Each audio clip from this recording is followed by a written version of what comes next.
if communication between a husband and a wife is toxic because he has another wife, the last thing he's going to want to do is have sex or make love, if you want to call it, whatever the case may be.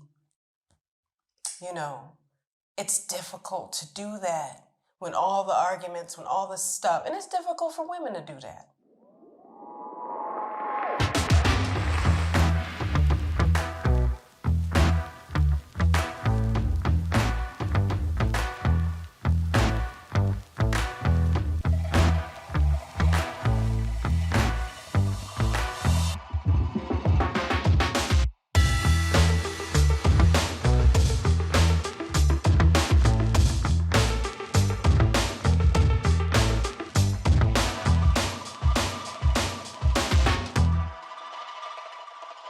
Assalamu alaikum, peace. It's Fatimah, Coach Fatimah, 1/3 of Outstanding Personal Relationships and co-author of the book, Let's Talk Polygyny Uncensored.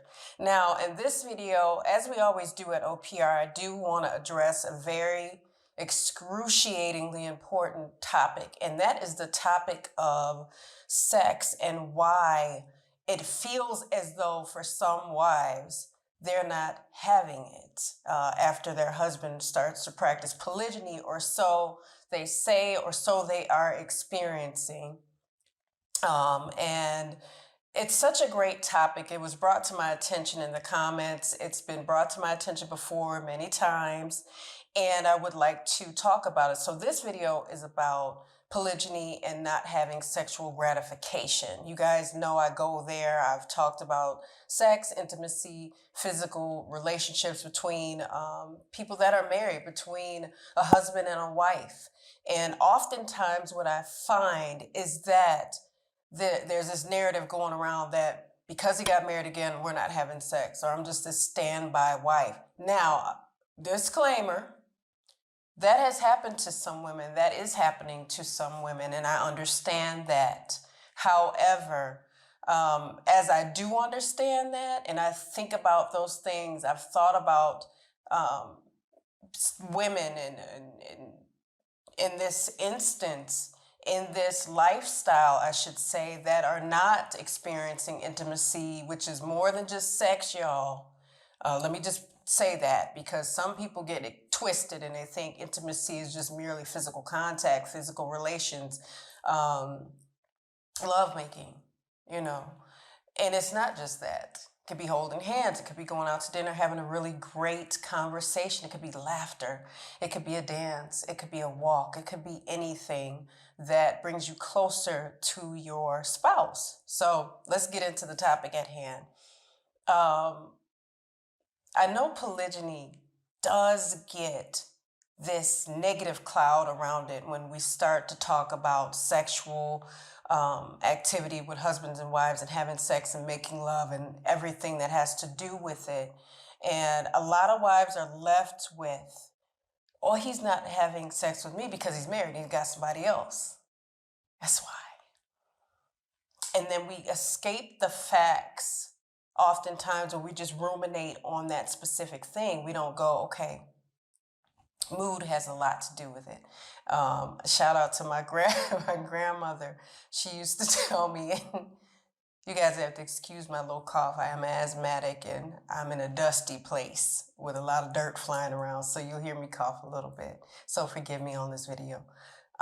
She said to me, this is when I was a young wife, the younger wife, because I'm not old, y'all, but a younger wife. And she said, men's sex is in their head. And I'm like, what is she talking about? My grandmother talked in riddles.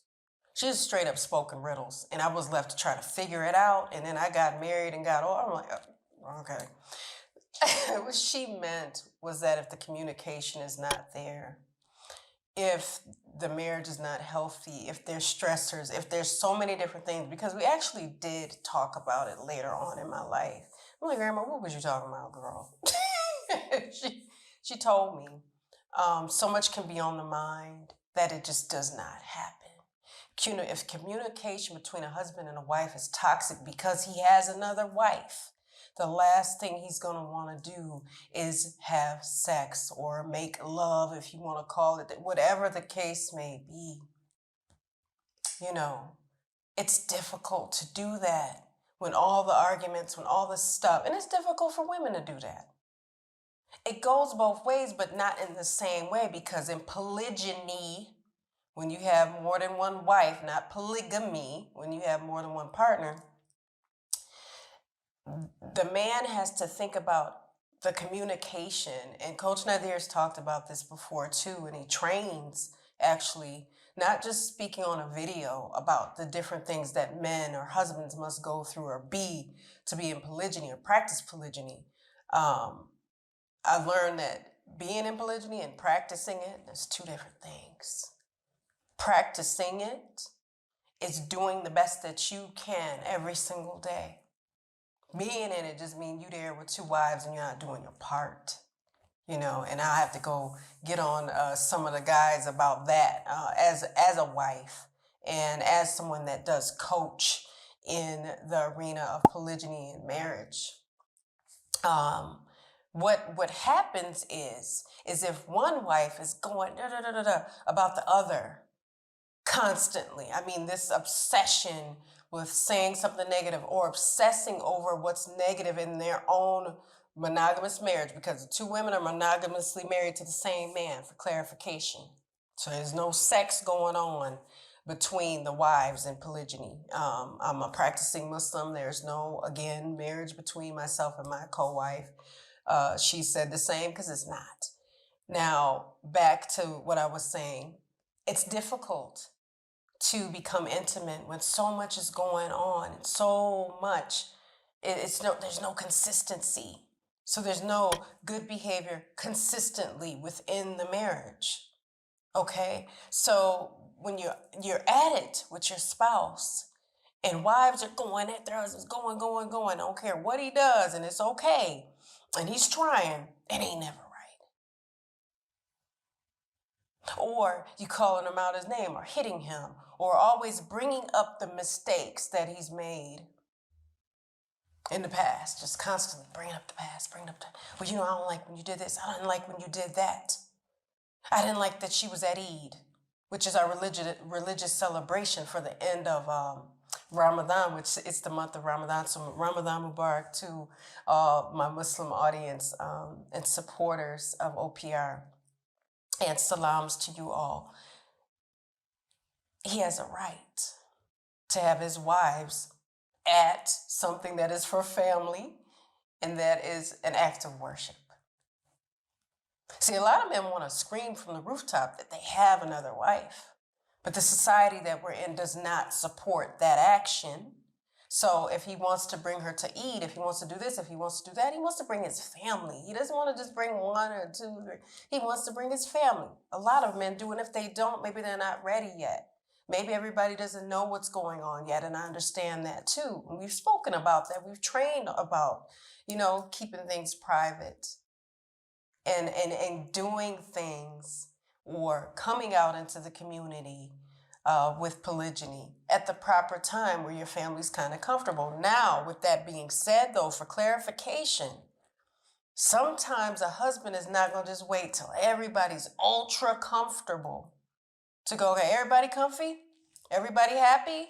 Everybody ready? Because that day might not come. And then he's met with, I don't get to experience Eid with my family. I know they're great people. I love them. I want my children to be together, but my wives are not having it. And he might say, you know what, this year we're going to go to Eid. And your co-wife will be there. My other wife will be there. We're going to be there. I'm not saying you all got to be best friends, but we're going to be there. We're going to take our children out, let them have fun, let them play. And those things take its time. It took time for my family. It took time for us.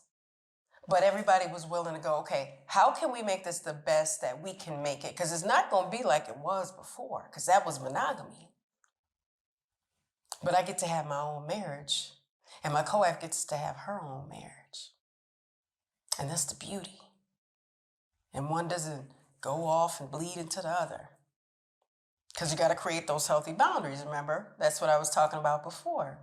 So if there's not intimacy, if there's not sex being had between a husband and his wife, there's more to do with it than parts. The parts that fit, it goes beyond just that. Because if communication is toxic, if there's always an accusation, if there's always hell in the house, if there's always those things, you're not going to want to exchange energy with that. Wife might not want to. Husband, he ain't going to want to. You know. Are we supposed to cover one another in that way? Yes. Are we supposed to live in kindness as Muslims? Yes. I would hope everyone is living in kindness. But there's different rules, regulations, and I love it because it holds us all accountable. And if you're not Muslim, that's okay. You got to have some boundaries. You got to have some rules, some regulations, some ways to treat each other. But mistreatment is not going to get you in the bed with your spouse. And some might say, you know what, I need him for the physical part. I just need him to make love. I need him to have sex. I need him to crawl up on top of me, do what he's supposed to do. Be a man, be a king, do it. If a man thinks that all he's good for is his parts that are between his legs, not for his heart, not for his brain, not for his inner spirit, his inner beauty, then he won't want to have sex with his wife or wives separately. He won't want to do that because all I am to you is a body. And any king, any husband, right? We're not worshiping them, right? We know that. We say king, we say queens lovingly, but no one is above anyone else. But when we say that, they don't want to feel like a piece of meat, just like we don't want to feel like a piece of meat. I don't bash men, I don't bash women, but let's be honest here. Let's tell the truth. Let's tell the truth. Because if he thinks all he's good for is his wallet, his parts, and I just need you to be in the house with me because I'm lonely. Don't talk to me though. That, if he's stonewalled, he's not going to want to. If he's constantly hearing his other wife being called out her name, constantly been told about mistakes, constantly ridden, constantly watched and judged, constantly having one wife keep score over his activity and the other wife, because you don't know what anybody's doing. Because people should not invite each other into each other's bedrooms. That's a private area. Okay, so we can't make anybody do anything. However, don't expect intimacy, love-making sex with your spouse if there's a consistent dragging, mentally, physically, or otherwise. See, you can't mentally castrate the husband and expect him to use his self in the bedroom. And I just cussed him out 3 times this week. I don't know why he won't have sex or make love to me. I don't get it. He's supposed to. That's what he's supposed to do. It's just a challenge. Maybe he can.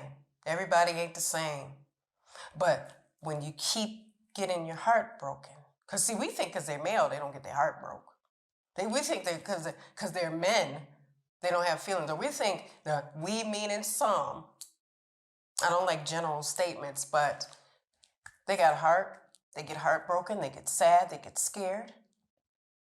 They worry. They pray. They make dua.